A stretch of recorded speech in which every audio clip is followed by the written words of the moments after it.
Okay, the rolling invert is one of the most basic of all contact maneuvers.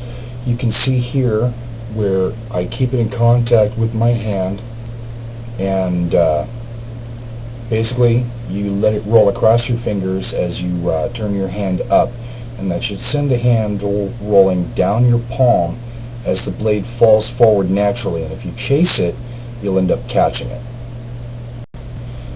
Here you have the rolling invert from a head-on view, which makes it a little easier to see. You also get to see the reverse, where pretty much you just open your hand and flip it back over. It doesn't take a rocket science to figure it out. It's pretty simple. From another angle, you can see that reversing back to a forward grip has a lot in common with a palm spin. You start it spinning outward away from the body and then catch it when it returns to a forward grip. Pretty straightforward. When it comes to contact moves, the trigger flip's about as basic as it gets. Essentially, you start with your fingertip just ahead of the crossguard of your knife. Start the blade tumbling forward, chase it up and around, and catch it. Here's the forward trigger flip at another angle just to make it a little more clear.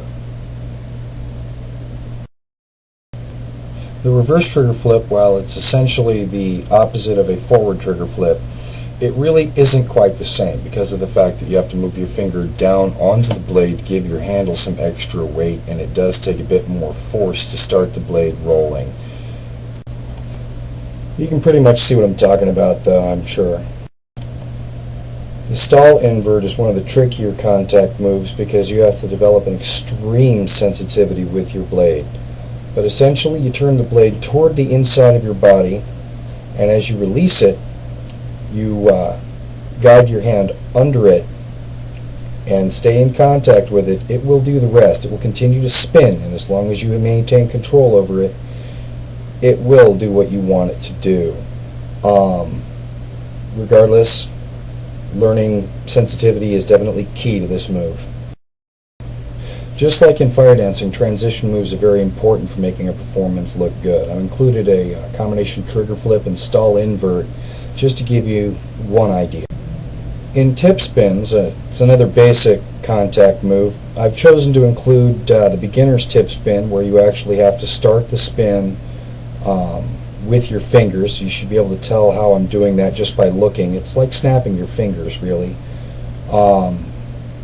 And next up will be the tossing tip spin. The tossing or aerial tip spin is a lot trickier than the beginner's tip spin because you're tossing the blade up into the air and giving it a finger roll as it goes, and when it hits a vertical position, that's when you stick your hand under it, catch it, and hold it there for as long as you feel comfortable. Not difficult, just tricky.